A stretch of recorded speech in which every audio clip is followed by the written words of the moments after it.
Now, obviously, you mentioned the 90s. Would you say that, like, personally, that's your like favorite era of like style? So far, I am merely, I'm only 33, so hopefully there are greater periods to come. But I really think the 90s were something of a golden era in American history. I would make a bold claim and say that I believe that culture, in a certain sense, died in the 90s.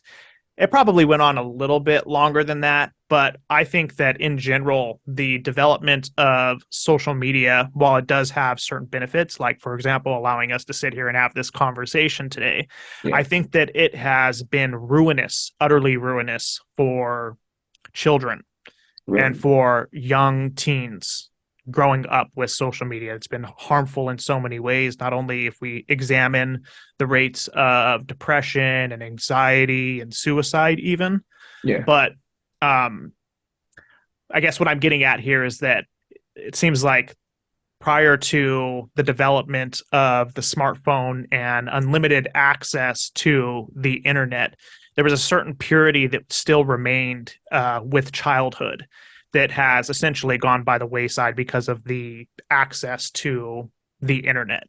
You know, no, I mean, I'm not sure if that answers your question, yeah, but I mean, I can see what you're saying because again, like I was watching another one of your videos. It was like a shorter one where you're talking about like how I think another guy was talking about like globalization, how it possibly like ruined fashion or style, I should say. Yeah, yeah, so that's a very interesting process. So the idea goes as follows. I was having a conversation with Heinrich Wilberg, who is a professor at Miami University in Ohio.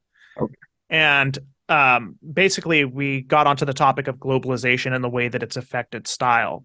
So, for those who don't know what globalization means, what we're just speaking to is that now there's a kind of international marketplace, whereas prior to the era of globalization, just didn't exist. So, yeah, what that means for you as a consumer, as somebody who is buying garments, buying clothing, is that you can now, at this point in history, access garments from any country in the world. yeah, Now, there was a stage in history where that was not the case because there wasn't this globalized marketplace, right? So, what that meant prior to the era of globalization, what that meant is that people would develop these own small, unique niche styles that were representative of their community, right? yeah, So, for example, if you went to Naples in Italy, right, they're going to have a kind of Napoleon style, I suppose you would say, right? And if you were going to Indiana in the 1980s here in America, right, there would be a particular kind of style as well, right? An yeah, Indiana style, Midwestern style. But because of globalization, because we can access anything from anywhere, what's happened is that these smaller, more niche style communities, so to speak, are kind of being broken up because nobody has to wear the same thing that's in their immediate environment, right? yeah, At one point, you could only get what was around you. And so that determined to a certain extent what style you would have. And that situation no longer exists anymore because of unlimited access to whatever it is that we want essentially anywhere. yeah. No, that's true. It's like it's very interesting because I feel like with that, there's also been a complaint about like if you wear like certain clothing from another like, country, let's say. Now there's obviously complaints about like say like cultural appropriation and whatnot. So that's where it kind of like derives from, I guess.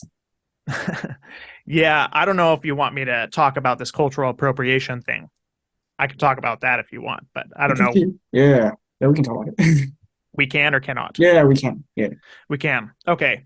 So this whole concept of cultural appropriation is very peculiar to me because I don't know what the difference is between cultural appropriation and learning, yeah. right? So let's try to, so to speak, stillman the argument. What is the argument of the people who believe there's such a thing as cultural appropriation? What is their claim really? What are they I think claiming? I think I think their claim tends to be is that oh, you're not from there, so you can't wear it. I think that's usually what it is, right? Right. So in essence, what they're arguing is that you can only engage in the cultural aspects of your country if you're from that country. Yeah, Right. So what does that mean for me effectively? I'm an English professor, let's just say by example. I love to read. I read books from literally everywhere. I probably read a book from every country that's on the face of the planet.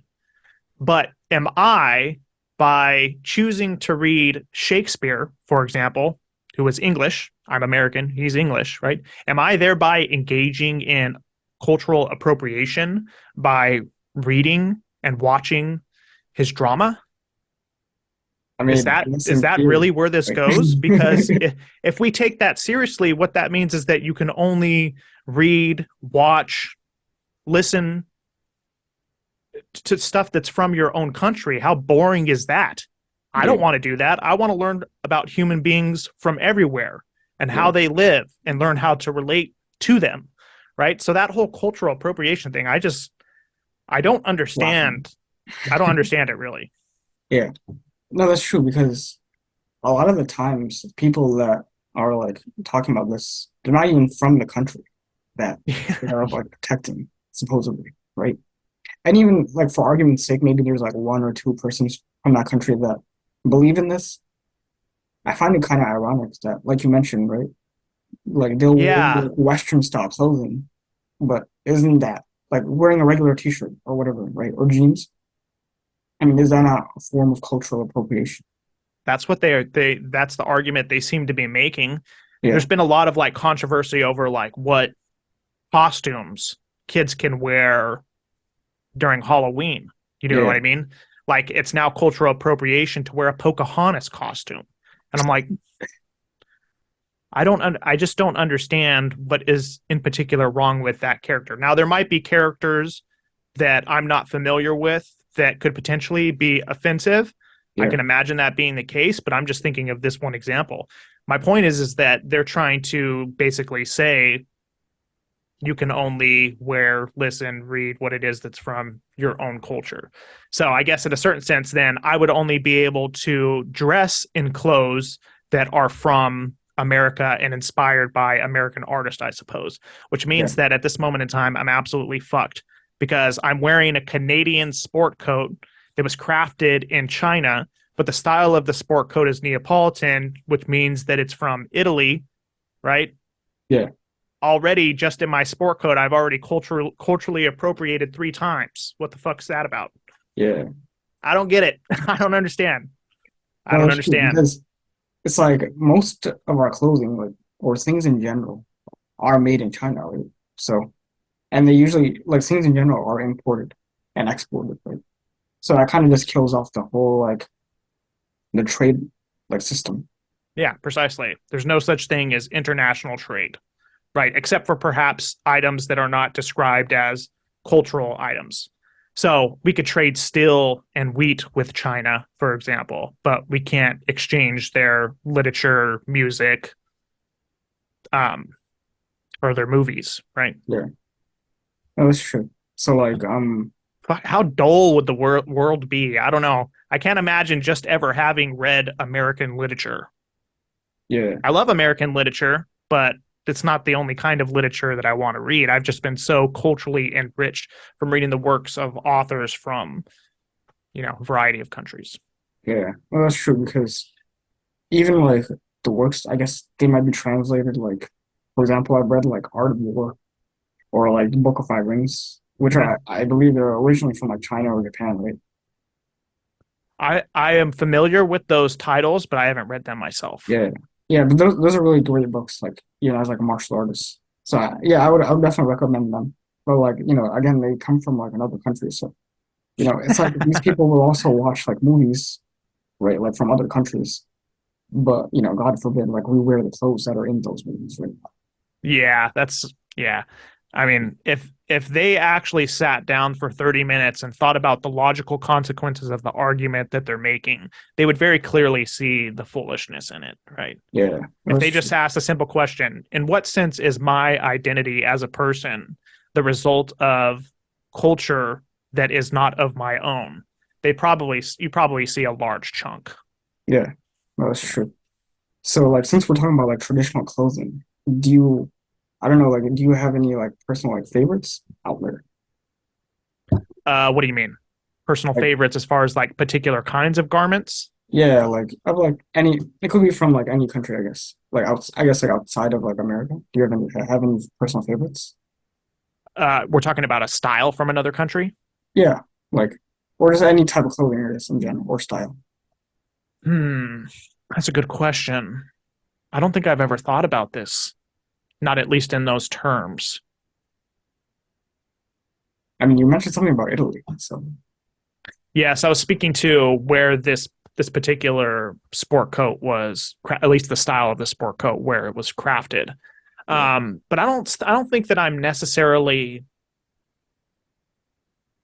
so interested in the style of other countries. Just as a consequence of again globalization and people being able to see how it is that people dress in other countries, there's no doubt probably some elements of my style that are from those cultures, right? But I'm yeah, not so much familiar with it. The style in which I dress, I would say, is mostly Ivy. And if you don't know what Ivy style is, it's just basically a style that developed around the Ivy League colleges in the United States. We're talking about Yale, Harvard, et cetera, right? So my style is mostly American, I would say. I don't think as a block, as a country, I could identify one that I'm most interested in terms of how the people dress there.